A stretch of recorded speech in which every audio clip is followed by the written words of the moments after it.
Hi, my name is Barry Sterling Mitchell. I produce the Pro Football Sterling Net Point Power Rankings and the Pro Football Bias Plus reports. And this is Ben and Barry on football. Hello out there. This is Ben Dickerson. I am your co-host. It is the off season. There's still a lot of things going on in sports, but we're going to keep it NFL as best we can because the NFL season actually never ends.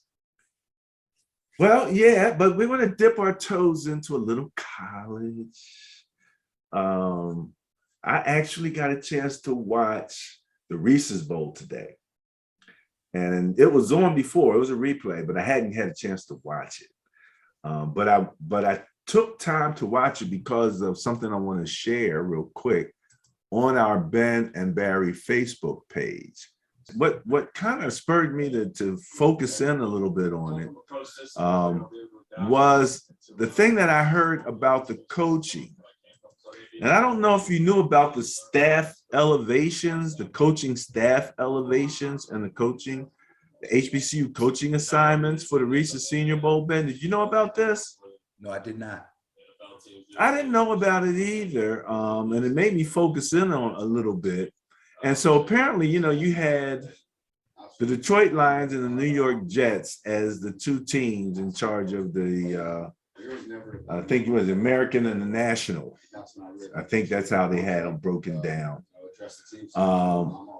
And so, the Lions head coach, Dan Campbell, New York's head coach is Robert Saleh. But what they did was they selected assistant coaches to serve as the head coach for that game. So in this particular case, in the Lions case, it was Deuce Staley. So that perked my ears up right away. Okay, we get a chance to see Deuce in a head coaching, making decisions role. And then on the Robert Saleh had tight ends coach Ron Middleton. So that was there. And then they brought in some coordinators and things from some HBCU schools.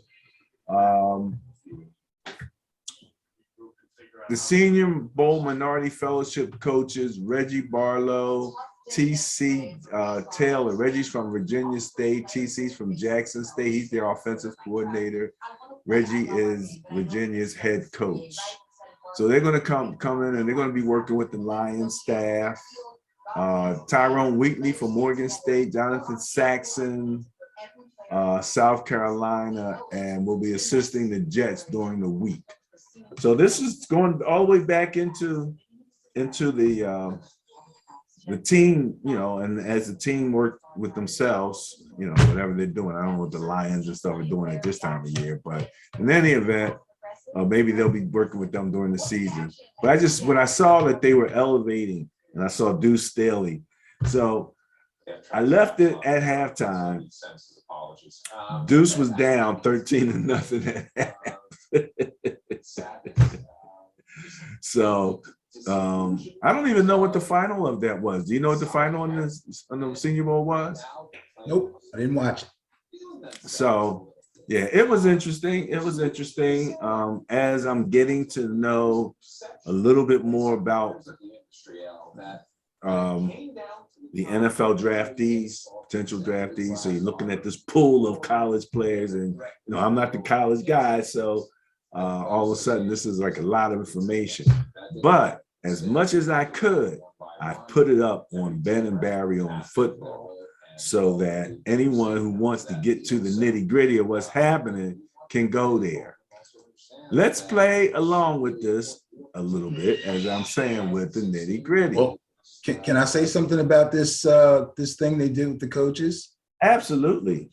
I believe, and again, I didn't watch the game, and I didn't, really know about it. So I don't know if it was explained as to why they did what they did with bringing in HBCU coaches to fill in all the assistant spots and using NFL assistants to be the de facto head coach for that particular game.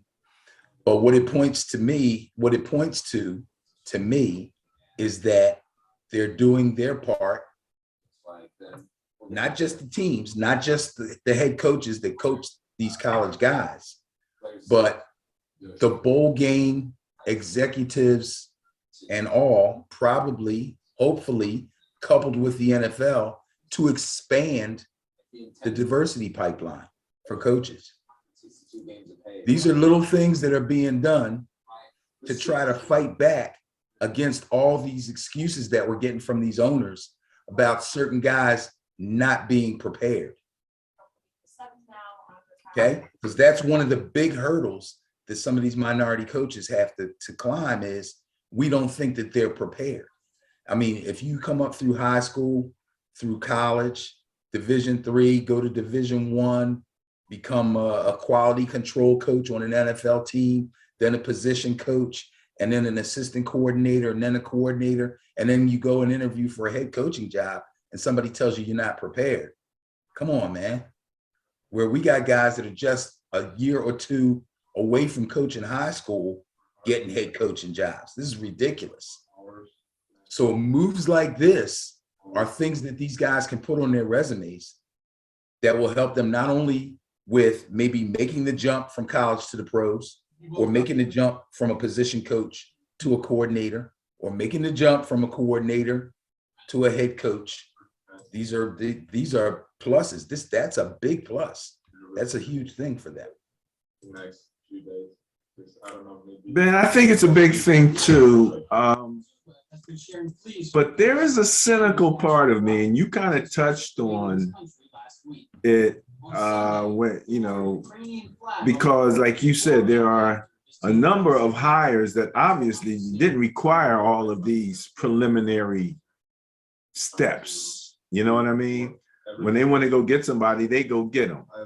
And that's become, you know, overly obvious. But it does seem to be setting up a grooming process, a pipeline process, an exposure process.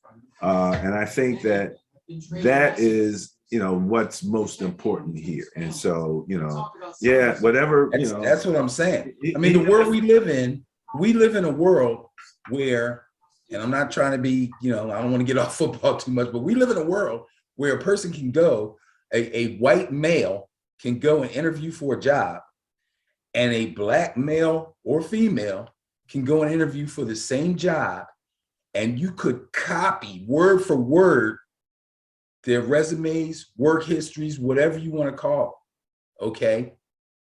And the overwhelming majority of the time, the white male will be selected, especially if it comes to women, to a black woman. They're really low on the totem pole. So, and we can say, well, that's not fair, but guess what? You know, so we can't sit around and just keep saying that's not fair, that's not fair, that's not fair. You got to build yourself up. You have to knock down all the excuses to even get a fair chance. Still doesn't guarantee anything, but this is a move in the right direction to show that people care and people know what's going on, and they're trying to get this mess straightened out. Of course, the people that need to really look at this probably didn't even watch the game, and that's the owners. So, you know, they probably don't know nothing about it, but that's besides the point. You get where I'm coming from. And I think it was a great move. It was obviously thought out and done on purpose. This wasn't no chance thing. So great. Good kudos. Yeah, there's a number of people working within the NFL, and I was going to talk about them maybe a little bit later, but I'll bring them up now. Let me mention, because I think that these guys actually need to be somewhat celebrated for their work on a consistent basis within the NFL. And I'm talking about Steve Weiss, Charles Davis, and Bucky Brooks, because these guys are the guys who mainly worked on that HBCU Legacy Bowl, and they're really forcing the issue and bringing the HBCU to the NFL. You know, the exposure, they're bringing the analysis, they know the players, you know what I mean? And I just wanted to kind of, you know, give these guys a kudos because, you know, you got Steve Weiss, play-by-play, Charles Davis, game analyst, Bucky Brooks, field analyst, and they were doing a great job. And like I said, they know the players, they know the coaches, and they know the game. So, I just thought it was nice. Again, they partnered with the NFL to broadcast it on the NFL Network. That was a quote from Doug Williams, Super Bowl MVP, Black College Hall of Fame co-founder. It says here, providing standout players from HBCUs with the opportunity to showcase their skills and talent on a national platform, tremendously exciting and rewarding. So kudos to these guys, man. I think these guys are part of football Black history now. Well, kudos to the NFL Network for getting the game and giving it to them to do, because not only do they know what they're doing, but their connections with college football in general and the NFL is unquestioned. I mean, when there's big topics to be talked about, one or all three of these guys are going to be on there talking about it. They are probably the best three, especially Charles Davis and also Bucky Brooks, but especially Charles Davis, in making the connection between college and the pros and guys that are coming from college programs, big and small, with the aspirations of playing in the NFL. So they couldn't pick three better guys, I don't think.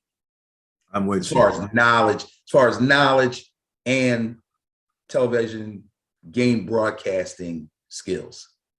Yeah, they have it all, man. And I mean, so I wanted to make sure that I brought that up, and mention these guys. We were just outside of Black History Month, but we can still talk about what's going on with it. All right. I'm going to break into something slightly different. I want to go back. Remember, we were talking about Goodell in last week's show, and I said, I don't know how much he makes. It must be like $50 million a year or something like that. That's a pretty wild guess, but I wouldn't be surprised. What is it? It is $63,950,000 per year. Very close. Not bad. And this is his fourth extension. They're working on it. Right He's to earn fourth contract extension as NFL commissioner. This guy's going to be commissioner for a long time, bro. I'm just letting you know. I see no reason for them to replace him. I mean, there is no reason to replace him. He with the new money coming in from the gambling and all of that kind of stuff, man, the revenues are shooting up. Everything is, And let's be clear, when we say neither one of us sees any reason to replace him, we're talking about we don't see any reason why the people who could replace him would want to replace him. We're talking about the owners, okay? I'm not saying he should be the freaking commissioner forever, but the owners have no reason whatsoever just yet or right about now to even think about getting rid of this guy. He is riding the fence straight and narrow. He's like this. This dude is good. He straddles both sides with the best of them. And the owners are cool with that. Obviously, they'd rather have him more pro them.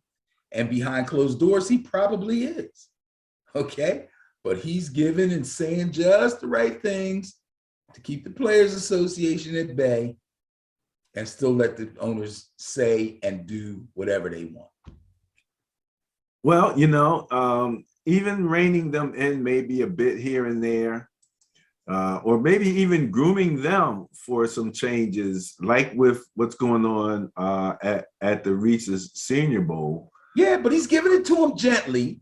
Yeah, so I think they appreciate that. They kind of see the handwriting on the wall, but they don't want to be like, so he's spoon feeding them a little bit. I'm sure they like that. Oh yeah. I would see that. So all right.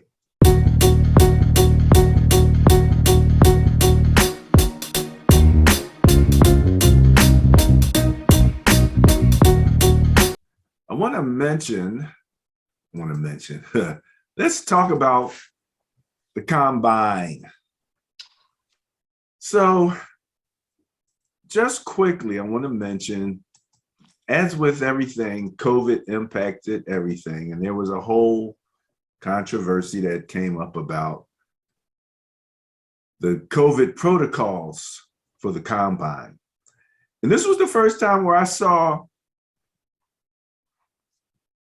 agents of potential draftees come together and protest and say they're not going to send their players.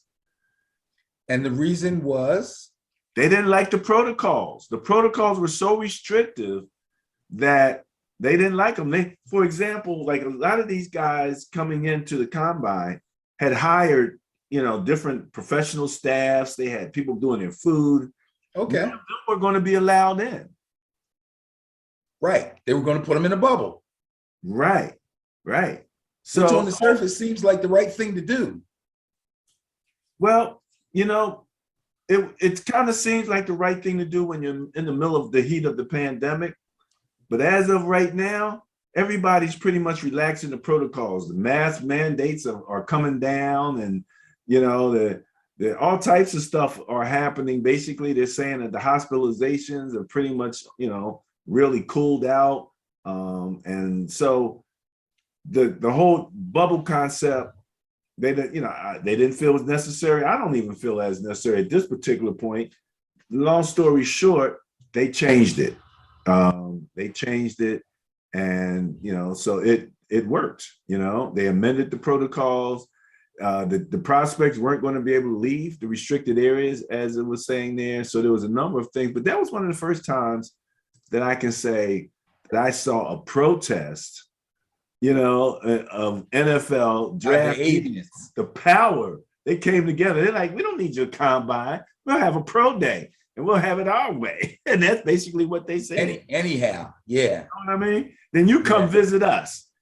You want to see me? which actually makes it tougher on the coaches. Right, and exactly. Because now they can't just come one place and stay there for a week and see everybody and make their analysis and then say, okay, so we'll go to 1, 2, 3, 4 pro days. How about you got to go to like 23 pro days? How you like that? Yeah, and they're like, no, that's not going to work for me. So, okay. Well, that was okay. All right. Now, speaking of the combine, on Ben and Barry on football, I did want to put together the schedule, because there's actually a lot going on through the week, but there's really only a day or so where you see performances by the actual athletes. A lot of that other stuff is behind. Let me see. Hold on. Yeah, all the interviews and all that stuff is going on. Yeah. In fact, I think a lot of that started just the other day. Exactly. But the field work starts tomorrow, right? The 3rd?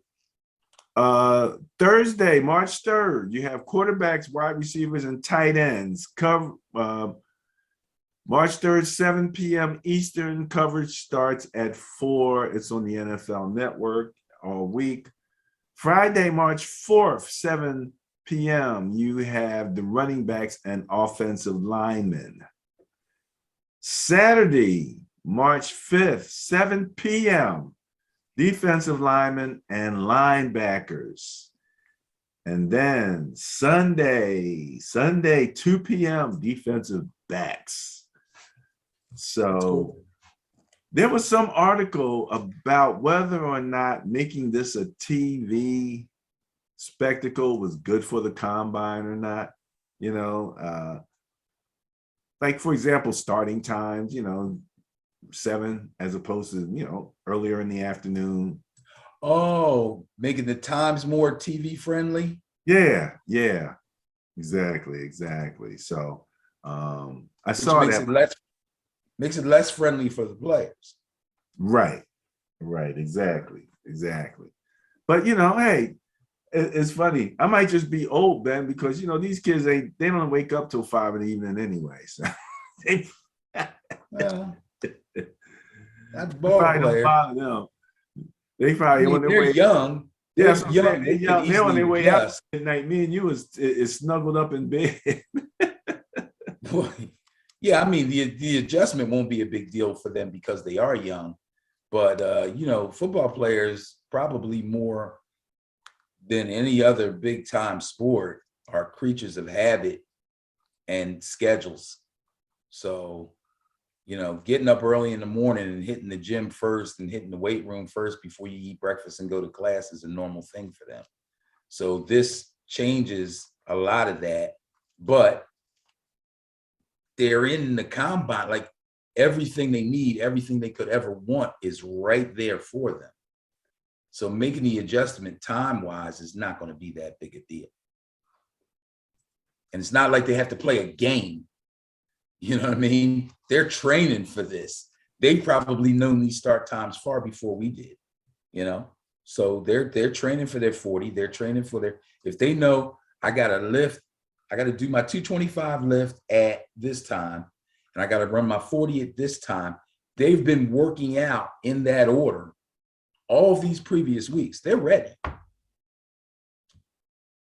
This is what I wanted to share because I thought this was so interesting about the combine.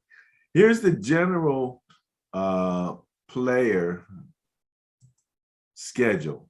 Coming in on Monday, well, you got the different blocks. You got your gray blocks, your tight end quarterbacks, wideouts, your yellow blocks, your O-line and running backs. Again, your D-line and your linebackers and your DBs. I guess that's your punters and your place kickers. Place kickers. Yeah. So you got your kickers and stuff coming out there on Saturday. But in the first block, you'll see they have the registration, pre-exams, orientation, and interviews. I've already heard that the Eagles have already asked like a really weird question of a guy. And it was, apparently weird questions that were a part of the combine interview process. For years. For years. Okay. If you were a tree, what kind of tree do you think you would be? Ah, yes, I remember that now. Remember that one? Okay. Yeah. Then Tuesday, they have the general medical exams, potential special studies, and interviews. So this is the second day, and that's the same for pretty much everybody. This is the funny part. Third day, you have media, interviews, ortho exam, and the NFL PA meeting. Ladies and gentlemen, this is your union. Right. What every new employee gets. Union orientation. In this case, every prospective employee is going to get it. Right. Yeah. Well, we're letting you know ahead of time. So there won't be any mistakes. There won't be any mistakes. You ain't got to be in the union, but you got to pay dues. You got to pay dues. That's what we went through. Exactly. That's right. People were like, well, what if I don't want to be in the union? That's cool, but you're still going to pay dues. Still going to pay the dues. So you might as well. One way or the other. I know. I just thought that was so unfair. But then after a while, it was like, okay, especially when you finally need the union and yes, and that's what they always tell you. They're like, you might not think you'll ever need the union, but trust me, one day you will. Yeah, when you do. You're all wide-eyed and glad you got a job. Hey, you're like, yeah, I'm not going to get in any trouble. I don't need the union. I ain't doing nothing wrong. Nothing. Right. Oh my goodness. But that's why you need a union, because you did nothing wrong, but you're still in trouble. Yeah, that's why I had. But I just thought this was interesting to see how they have everything blocked off. This is cool. On the Thursday, they have, all of the actual activities, and then on Friday, departure from Indianapolis. So, yeah, I thought that was just an interesting piece of information. Everybody, again, you can go to Ben and Barry on Football, our Facebook page, and find that information. All right, let's get rid of that for a second. Since they haven't actually started doing anything yet, Benny, not a whole bunch to talk about because there's more people than what I can wrap my head around. I'm still Oh yeah, it's far too many. looking at some of these rankings and some of the different analysts and what they're saying, you know. However, you said it. He likes speed. That's what you said. I heard you. You said that. So, I said that? yes, you When did. did I say that? We would one of the shows. Oh, probably talking about your team. Well, you know, I like speed anyway. No, that's what we were talking about. You Yeah. like speed. Yes, absolutely. Absolutely. Predicting the 9 fastest 40 times a day. You know what? This is crazy. So this is neat. Now I'm gonna hang on to this, and I'm gonna make sure that I watch it either live or the replay of all these 40 times. And any of these 9 guys, I'm especially going to watch and see how close these predictions come to what they really run. But I will say this.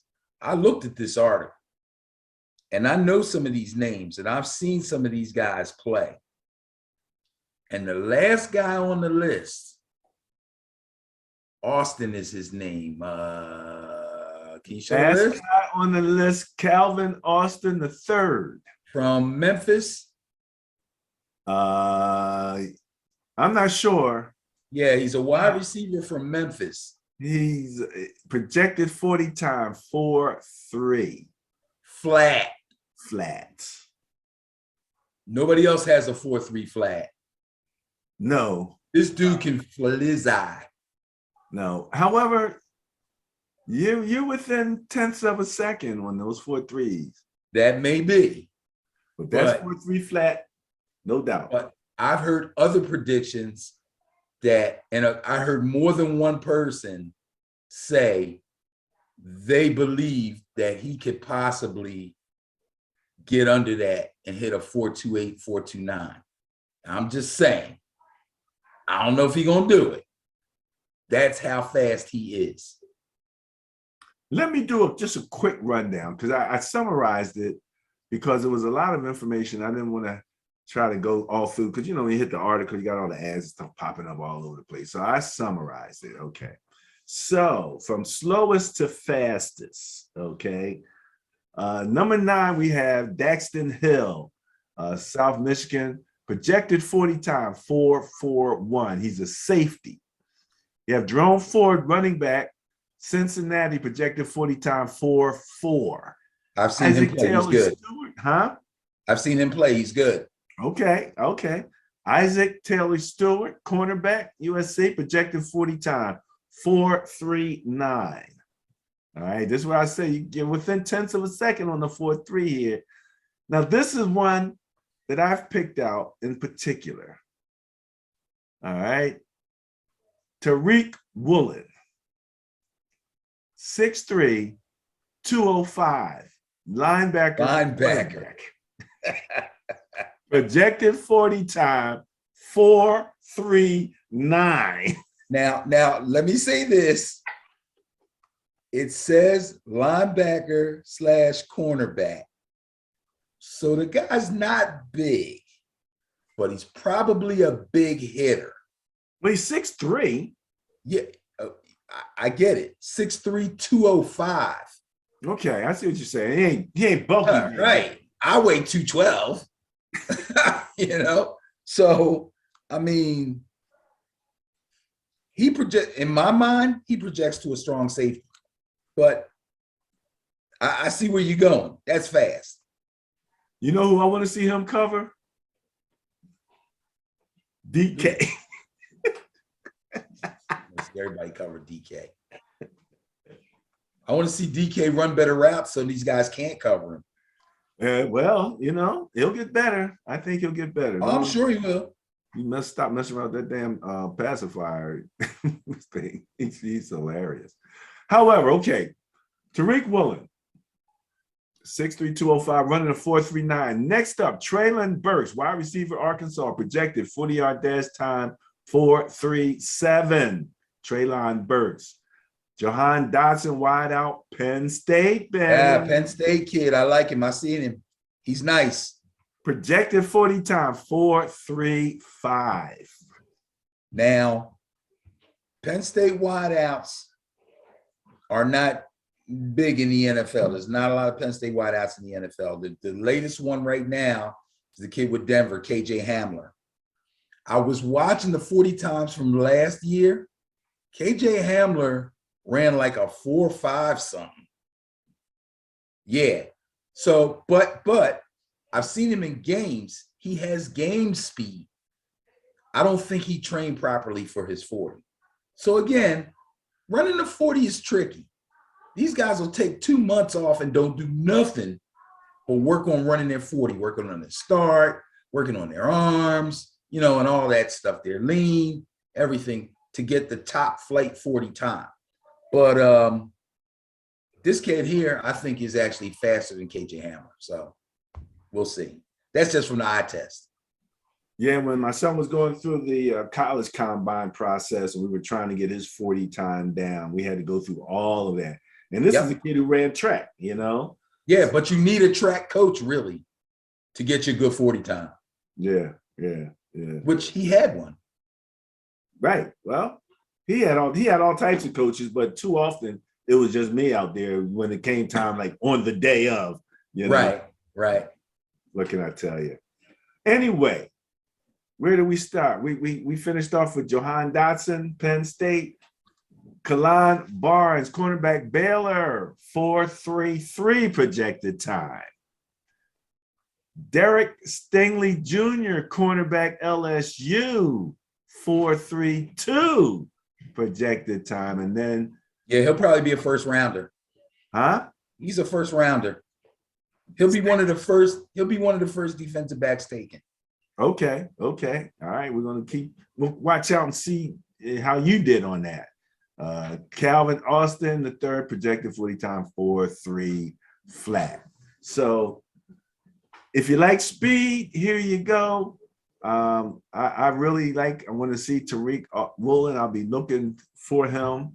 As with all of these guys, there's usually somebody that surprises you out of that group, you know, and so I'm looking forward to it. What can I tell you? You know, what's interesting to me is, and I'm assuming that they're projecting these guys to be the 9 fastest at the combine, that there's a good number of defensive backs here. I only see 1 running back. There's a few wide receivers, and the rest are defensive backs, corners and safeties, and that one guy that's a linebacker / cornerback. I find that very interesting, especially in this day and age where that's exactly what a lot of NFL teams are going to be looking for, because these receivers out here nowadays are ripping this thing up, man. I mean, scores are through the roof. Quarterbacks are thriving. Wide receiver has been a very, very heavily drafted position over the last couple of drafts. And I mean, everybody's trying to get one.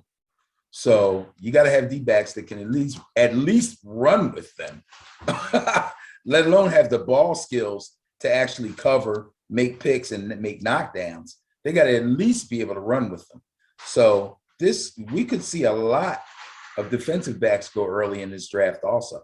I think, well, we're not really talking about the draft yet, are we? No, not yet. Because I don't have a lot of details that I can go into about the draft, but my first thought is the first round is going to be loaded with offensive linemen, defensive linemen / edge rushers, and D-backs. And you're going to have a quarterback or 2 sprinkled in. Probably won't see no running backs taken, maybe 1, and the rest will be wideouts. That's just my early, you know, without doing any real homework. But these D-backs, these fast D-backs, yeah, they're going to make themselves a lot of money. Well, you know, it's interesting, Benny. Our boy Peter Schrager did his top 10, and he had no quarterbacks or running backs on it At all. I'm not surprised. I'm not surprised. Yeah. Yeah. I'm not surprised. I'm saying one, maybe two quarterbacks and possibly one running back. The dearth of quarterbacks that are creating serious excitement in the NFL is going to really help out B-level players currently in the NFL. Some of these guys are going to actually hold on to jobs because there's not a strong belief that you're going to pull out a quarterback that's ready, that's game ready, coming out of this draft. That's what the sense that I'm getting from listening to people, so we'll see. Right. All right. Next up, let's talk a little bit of NFL news. There had to be some clarity with this, but apparently the NFL and the XFL are supposed to collaborate on health and safety innovation and player development. So the NFL is going to play a little bit of Big Brother, but it's just working on those two issues. It's not really, apparently they're not really promoting the XFL per se. But they're going to kind of give them a hand. Yeah. To further expand the game of football and create increased opportunities for player development, both on and off the field, is what the XFL said. So, but the NFL said health and safety initiatives, including forward-thinking physical and mental fitness programs for players, the study of playing surfaces and equipment, and the sharing of game trends and data. The XFL. Guinea pigs. I'm thinking the XFL is going to have what are the people that everybody hates, the analysts or the statisticians during the game? What do they call them again? Who? When you have a football game and rather than coaching, instead of making his decision, he's using the numbers. Oh, a bunch of analytics guys. The analytics, yeah, they're gonna have analytics in the XFL. Probably. Why not? They got everything else, But so yeah, I just wanted to mention that because the XFL should be kicking off their season soon, so we will have some level of football. You'll watch it, won't you? I don't know. I hope I'm going to try. We're going to give it a shot. I'm going to give it a shot. Look, if I can watch the what is it? The game? It's the they have a game on television where it's not Madden, but it's like a Madden game, and they're playing simulation football on TV. If I can watch simulation football, I can watch that XFL. We'll see. I'm not making no promises. Here's a big business thing, but this is kind of a weird business thing here. You see, it says bill introduced to eliminate the tax subsidies for pro stadium constructed. Our boy Mike Florio posted this. Okay. And, you started to get some pushback from people that you're going to raise my taxes and give all this money to these billionaires so that they can build a stadium and then charge me $200 to $500+ to come in there. More than that. Yeah, I know. But the interesting thing is all they're really doing is they want to eliminate the tax break that are given on the bonds that are sold for these to build these stadiums. So it's not like they're really taking a big incentive away as far as I can see. I mean, I'm sure the tax, if you're super rich, if you can buy something and not and save some taxes or get an investment and save some taxes or whatever, that's fine. And sometimes on these lower level governmental basis, they have some things like that. The thing that kind of struck me was that there are three of the legislators: Jackie Spear, Democrat from California, Don Bayer, Democrat from Virginia, and Earl Blumenauer, Democrat from, it looks like, Oregon. So This looks to be a Democratic, the Democrats at work here. But what they said here that I found interesting is that they said if the NFL has proven that it can't play by the rules, so they're citing the ongoing Washington Commander workplace investigation. Right. And they're like, if you guys can't act better, we're going to take your tax subsidy away. Okay. I'm like, is that the only reason you're going to take it away? It's because they've got some improper workplace. I mean, if to me, fundamentally, it's because they're not. I'm sorry, I could be wrong. They're announcing that, okay, now that it's out there, now that somebody outed us, we're going to do an internal investigation. Don't worry, we got everything covered. And then they don't do nothing. If nobody had outed them, they wouldn't have said a word about it. I'm not questioning that, but I'm saying that to me, there's a larger issue of why you would not want to subsidize NFL billionaires and the building of their stadiums.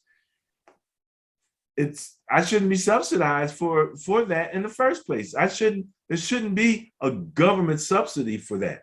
These guys have anyway. That's what I'm saying. It has nothing to do with whether or not someone misbehaved. They shouldn't have it. Because rich people stay together. Again, this is a token thing to make people think, yeah, that's right. Yeah, get them, go after them. And the owners are going, whatever. Okay, all right, you got me. They could care less. This is hilarious, though, Ben. The last paragraph, right?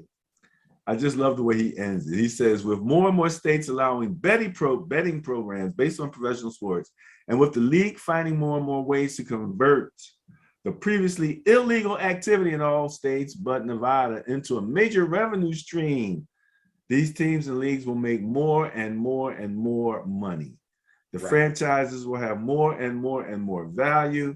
Thus, there's less and less and less reason for taxpayer money to be devoted to private businesses to make ends meet when, to borrow a line from an old Eddie Murphy routine, the ends are meeting like a mother.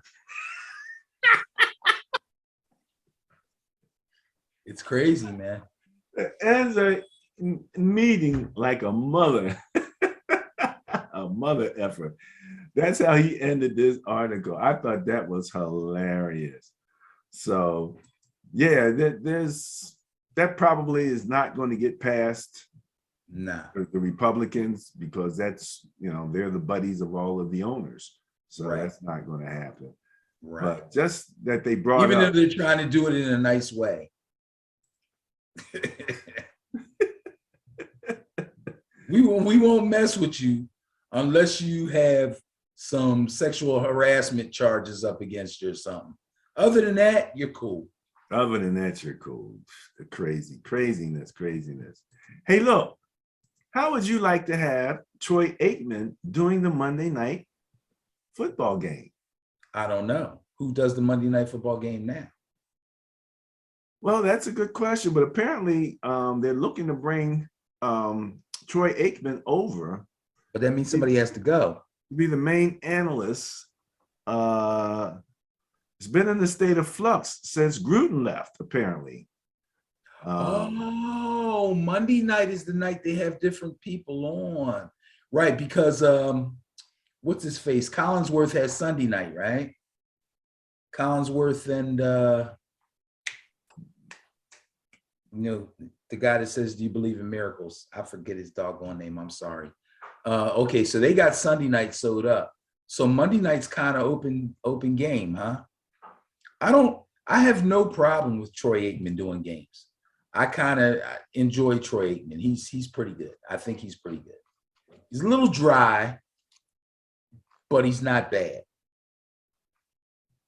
They're saying Al Michaels might return to Monday. Al Michaels, that's the name I was trying to get to. Okay.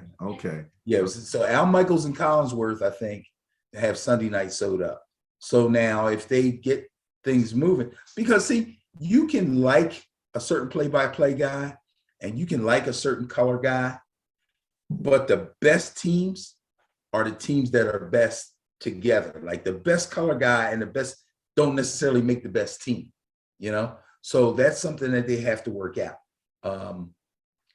I got a lot going on, and I've been sipping a little bit, and I'm in the basketball and this and that and the other. So I keep forgetting who works with who, but I know who I like. And I think Tony Romo is awesome. Okay. But he's best when he's got the right partner, you know, somebody who's been with him for a while, because he says a lot. He's not long-winded, but he says a lot, if that makes sense. Like he'll go into something and he'll get right back out of it.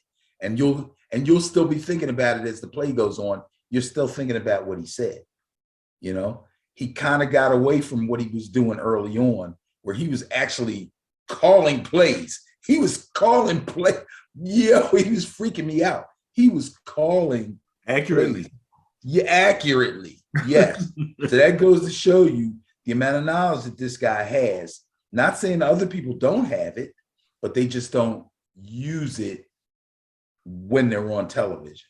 You know, they try to keep it analytical, and they try to keep it straight, and they try to say, watch this, did you see that? And point out things that the average everyday fan may or may not see on their own. So I get it. But anyway, bottom line is, yes, I like Troy Aikman. Monday night, Thursday night, makes no difference to me. I think he's good. The commentators and stuff are just something that I did not pay a lot of attention to. I'll be quite honest with you. You know what I mean? So, but you don't pay attention to them when they're good. If the guy gets on, isn't there somebody that gets on your nerves? No, not really. Not really. Not really. You know, I don't know why, and could be because we watch so much Red Zone. Right. So you don't have time to pay attention to them. Right. Because it's action, then they're gone, and it's somebody else, and they're back, and then da-da-da. That's true too. Once we get to, you know, Sunday night or Monday night, I'm all hyped about the game. I'm, you know, the announcers and stuff are just background, you know. I got you. And then they're talking and stuff like that. But now I gotta watch them now. Okay, gotta see what. Oh, you just no, you don't. You just have to pay attention to what they're saying. Most people don't. Some people do. I don't. So if you get on my nerves, that means you're really bad.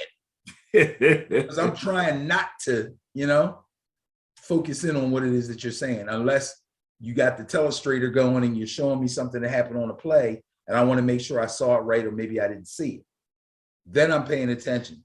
And then I want to hear you explain it clearly, concisely, you know. I want to get into it. Don't just be, I mean, I love John Madden when he had the thing and he's scribbling and it's over there, and then he goes over there and he comes around and then boom. You know, I love that. But don't do that to me. Don't. You know, nobody else can do that. Only he can do that. Well, I agree with you in terms of Romo calling out the plays, you know, ahead of time. That was impressive, that whole part of it. And so Troy Aikman on Monday night, we know Troy knows the game. He's real calm and even, in, you know, all that kind of stuff. Yes. So it'll be interesting to see how that works out. All right. We're going to move toward rocking this thing out. Benny, I want to share again on our Facebook page.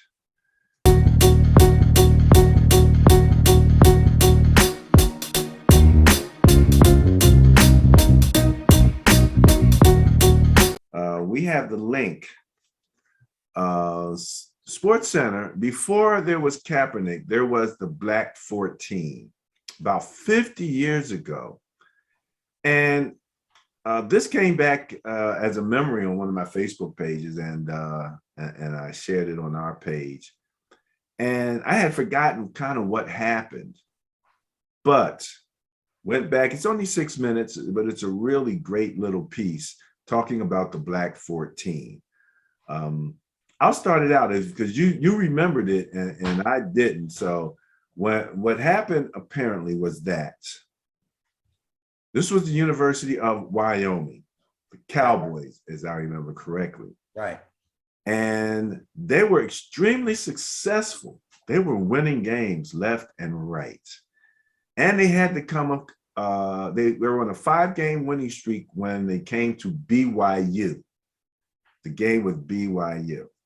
And BYU was being protested because their religion did not allow for Black priests, African-American priests. So their bias was on display, and they were basically, getting the protest from a national scale. So here you got these kids going in to play the game, and they're trying to figure out what should we do, Now, again, this is 50 years ago, and we're in Wyoming. Right. We're in Wyoming, not exactly Black urban area. You know what I mean? Just quite the opposite.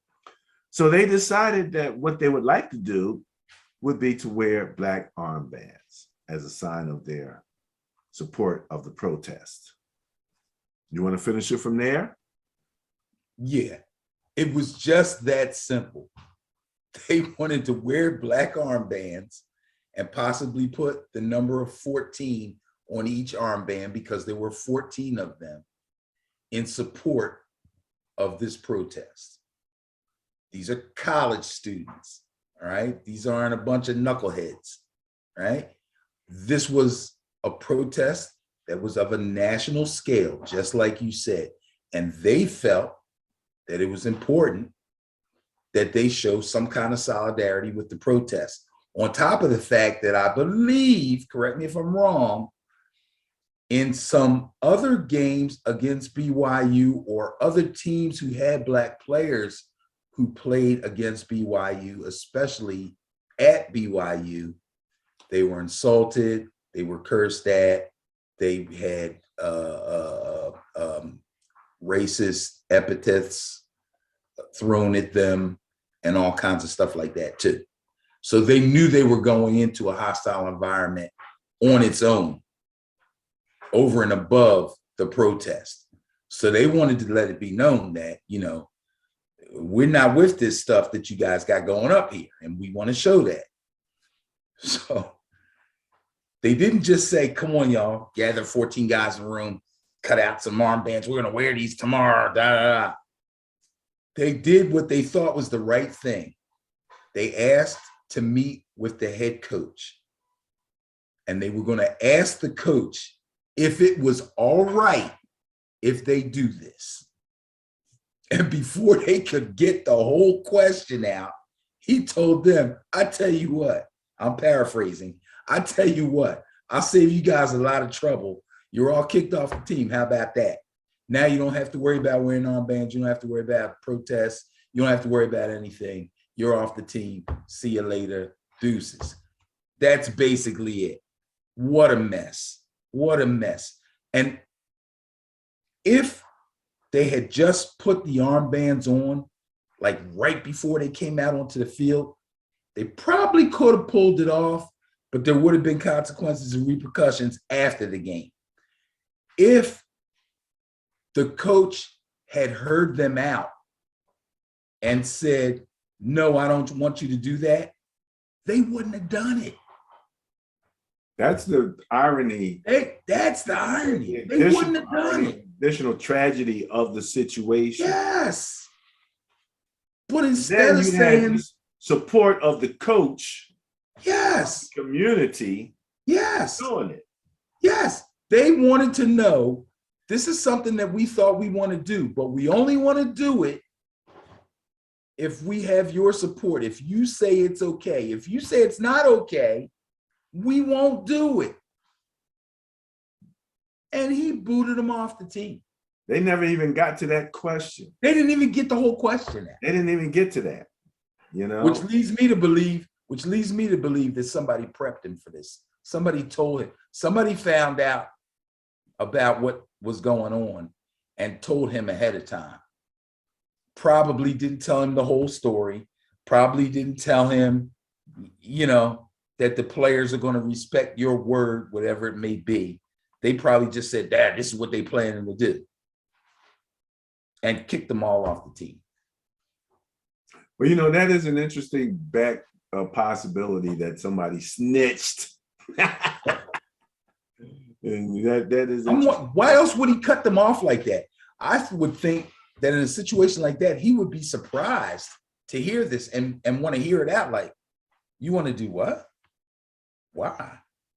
Well, you say why? Okay. It was racism. That's why. He was as racist as everybody else. I get that, okay? But he's oblivious to the fact that they would even want to do this. So if he heard about it ahead of time, I understand why he went at them the way that he did. If he didn't know it ahead of time and it caught him by surprise, he probably would have heard them out. He may have still made the same decision, but he probably would have heard them out because it caught him by surprise, and he would have had to stop and think for a second, at least. He still might have said, all right, get out of here. I don't know. But he cut them off. They never got a chance to really ask, is it okay with you if we do this? They just started talking. He was like, no problem. I ain't got time for this. I tell you what, all y'all off the team, don't even worry about it. Well, they finished up somewhat still winning, but over the next few years, their record went down and they really started to suffer on the winning, as far as winning was concerned. So exactly, didn't help them football wise in the long run. And these were guys, again, before Kaepernick. So that you know what Kaepernick got, these kids got, and they didn't have a national audience. They didn't have an NFL contract. As a matter of fact, they were talking about they didn't know how they were going to get jobs because they were such pariahs in that community. They probably had the community all together. You know? The way it was put out to the public was totally wrong too. Yeah. The way the public ended up hearing it was like these guys were doing something so terribly wrong and on their own, as if they never asked the coach or even attempted to get the blessing of the coach. They made them look like they were some kind of rabble rousers. And then, people were on campus looking at them like, oh, look at these guys. Like you said, they had trouble getting jobs. Or you're one of those football players. You're one of those 14 guys. That's awful, man. Their lives could have been ruined. Right. Well, that is on Ben and Barry on Football. You can go back and watch that. That's a Sports Center production. All righty. All right, Benny, let's go from poor behavior to better behavior. I wanted to bring this up. This is the Jacksonville State or the Jackson State Tigers official 2022 football schedule. Okay. I want you to take note of game number 1. Okay. Oh, I know you'll be tuned in. I will be tuned in. The alma mater, Florida A&M. Did you guys just get a new coach? Us. Did you guys just get a new coach? We did get something. Yeah. There's so many new head coaches popping in and out. I'm not, okay. So that's big time. It's down there in Florida, which is good for you guys. Yeah. It's going to be a lot of hype. You guys are going to be fired up for this one. This is going to be interesting to see. I know you'll be tuned in. Now that you got this schedule up, I see Tennessee State, who I think gave them a little trouble this past season. And then under that, I see Grambling. Do we have anything on our agenda about talking about Grambling?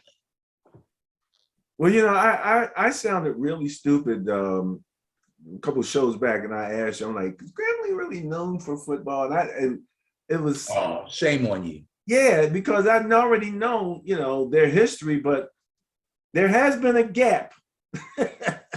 Oh, yeah, sure. Powerhouse. And that's kind of where my head was. And I just really wasn't going back far enough. Right. But no, we have to take a look. They're going to have to go visit Jacksonville, and then Mississippi Valley State is going to have to go visit Jacksonville. Right. Well, the reason I'm asking about Grambling is because I see it right there in bold print, which brings to mind another situation that if we don't have it on our page, we need to talk about really fast. And I don't know if you're aware of it or not. The new head coach at Grambling is Hugh Jackson, who used to coach the Cleveland Browns, right? And Hugh Jackson hired Art Briles, who used to be the head coach of Baylor. And at the time that he was the head coach at Baylor, there was some real bad things happening on campus. And some of those bad things had to do with some football players. And he got caught up in some cover-ups, and his name is terribly, terribly soiled. After that, he was fired. He kind of like drifted off into the netherworld. Nobody knew where he was. And then all of a sudden, Hugh Jackson pulls him back in and hires him. And immediately, Doug Williams, who is probably the biggest name Grambling skate guy still living right now, said, I'm not with it. Not Art Briles. No, sir. This guy's got dirt all over him. I don't like it. In fact, I'm backing away from Grambling State. That's crazy. That's like you and me saying, I'm backing away from the Jaguars. That's crazy. That Jaguars was our rough touch football team, not the Jacksonville. But you know what I'm saying, right? We Jags for life. You know what I mean? That's Doug Williams saying, I'm done with Grambling State. That's insane. Well, Hugh Jackson must have talked to a couple folks and went to Art Briles, I'm sure, and said, bro, this is a problem. And Art Briles backed out of the deal and took himself out of it, which I think was the right thing to do. That was the right thing to do, man. That could have got ugly. Yeah, that was hot for a minute, man. That whole situation was hot, and I'm with it, and I do believe it's on our page. And if not, I'll make sure that we do it. Yeah. That was he was there for a whole lot of all kinds of sexual misconduct and girls getting raped on campus. It was horrible. It was bad. There was some statement that said he was clear from having any real involvement with any of that. But again, as a head coach or head of a athletic department, your head kind of rolls when things like that happen. Even if you say you didn't know about it, it's like you should have. You know what I mean? Yeah, you should have known about it. And if you did know about it and you didn't do this or this, then that kind of implies that you were covering it up, you know, or attempting to distance yourself from it in a way like, huh, what? You know what I mean? And that's not cool. That's not cool. So anyway. All right. Well, that kind of wraps up the show. I only have one thing that I wanted to share, and that's because this is how we feel. Sundays without football, Sundays with football. What? Yeah, that's true. That's kind of how we feel. We don't have the window seat, even though on most buses, the windows are on both sides. I guess that's just a wall there. You just got to look at the wall. Or they're driving really close to the side of a cliff or something. They sure are. But yeah, Sundays with football are sunshine and blue skies and mountains and rivers, and it's just wonderful. So, but it's NBA time right now. Fact Six is getting ready to come on in a minute. So, you know, I heard from our boy Chucky B that tickets are going fast and they shot up in price for all games, for the Sixer games, for any Sixers game. Guess so. Sixer home games or whatever. Yeah. My wife said to me, I might want to go to a Sixer game. She don't watch. Okay. So I tell you what you do. You wait until who does it right? Wait till the Indiana Pacers are coming to town. Go to that game. Okay. That'll probably be the cheapest ticket you can get. Hey, look at this. Look at the standings, and see who the bottom 3 teams are in each conference. And if any of those teams are coming to Philadelphia, that's the game. That's the game. Okay, Yep. all right. Well, you heard it here first, ladies and germs. That's the strategy for getting cheap tickets. And it's funny because my Bulls are in the East.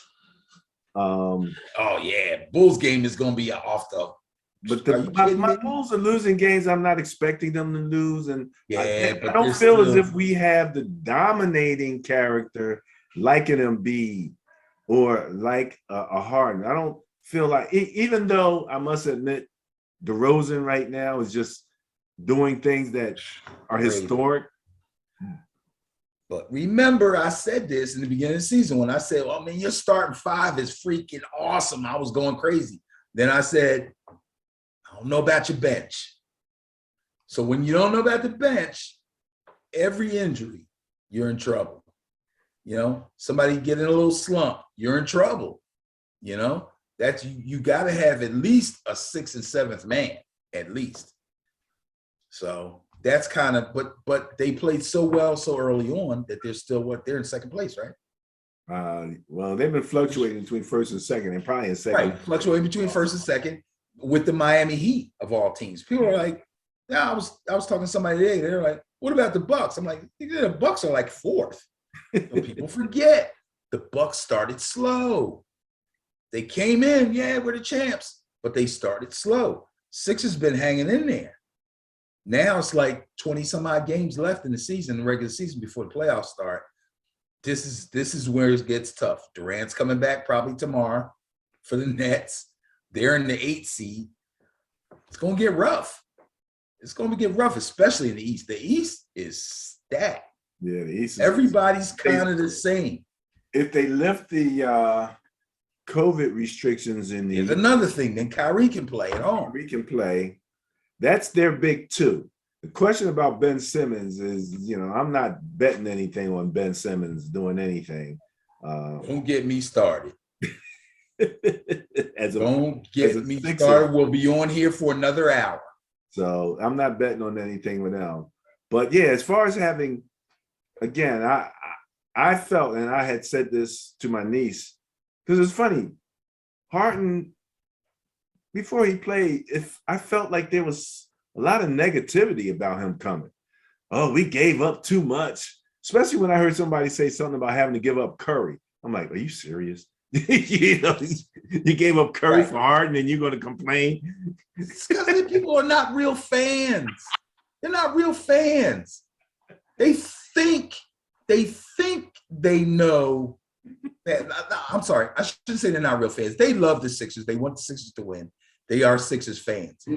But they think they know what the Sixers need and don't need. Here's the bottom line. If you just ask them, would you be happy if James Harden was on the team? They would say yes. But then when you say, but we might have to let Thibault go, they're like, no, he's such a great defensive player. The guy scores 8 points a freaking game. Stop it. Stop it. I'll give away 2 blocks and 3 steals a game for somebody that's going to crush 28 a night any day of the week. I don't care. And then open up another 30 for 2 other players just on the breaks and stuff. Again, not to mention he's such an underrated passer. Holy crap. He was the point guard for the Nets basically for a while. I mean, and he played it beautifully. I watched him and they're like, we're used to Harden, driving and dominating the ball. We're not used to seeing him dish and set people up. They said he was a malcontent. They said he was out of shape. He looks darn in good shape to me, dude. The thing they're trying to say now is that they're questioning his defense. Oh yeah, well that's always the go-to because he doesn't play defense. I don't care. I don't care.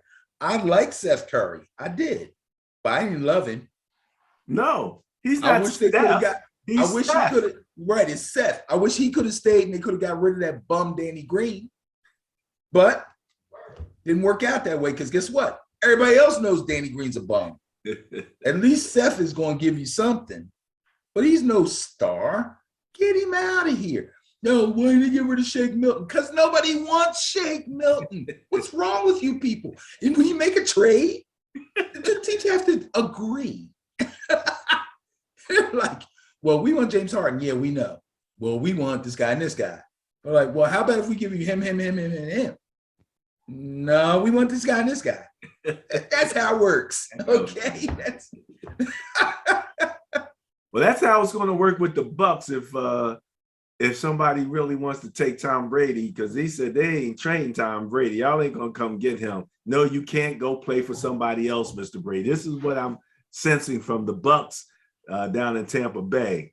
So it's you either stay retired or we getting something for you. That's smart. This is more like you either stay retired or come back and play for us. That's what it sounds like. Oh, yeah. Well, yeah. I don't think they're talking about getting something for him. You can't go no place else and play. We don't want to have to play no Tom Brady in the playoffs. I don't see why he would want to go anywhere else. If he decided he wanted to play again, I would think that he would want to stay with them. So would I, to be quite honest with you. I mean, where else are you going to go? Niners. No. 1 year. Come back to home. Come back home. Know. Come back to the team of your dreams, the team of your childhood. Yeah, that was his hometown. The team that you sat in the stands. Yeah. He grew up a Niners fan. Yada, yada. Oh, this guy. Yes, that would be the last send-off. The last send-off. Be like, okay, y'all can have Jimmy G. We'll take. How do you say, Ben? We don't want Jimmy G. We don't want him. We want Debo. Oh no, see, we can't. Yeah, it's gonna be interesting, man. But I can't wait. I'm gonna start looking at the combine tomorrow. I'm gonna use every waking moment that I'm not working or doing something else to stay glued. I think we got the quarterbacks and receivers tomorrow. So I'll be focused mostly on the 40-yard dash and the 3-cone drill, maybe the vertical jump, that kind of stuff. I don't care what the quarterbacks do. I just want to see them throw. I don't care if they're fast and I could care less. I just want to see them throw. But the wide receivers, the running backs, and those other guys, I want to see them do all the other stuff. So this is going to be fun for the next couple of days. And we'll talk about it next week. I like the drills where the guys are running across and they're catching the ball, throw it down, catch the ball, throw it down. Yes, I love that. I love that. That's what I want to see. Yep. All right. That's it for me, Benny. Any last words? That's it for me. My only last words is go Noles.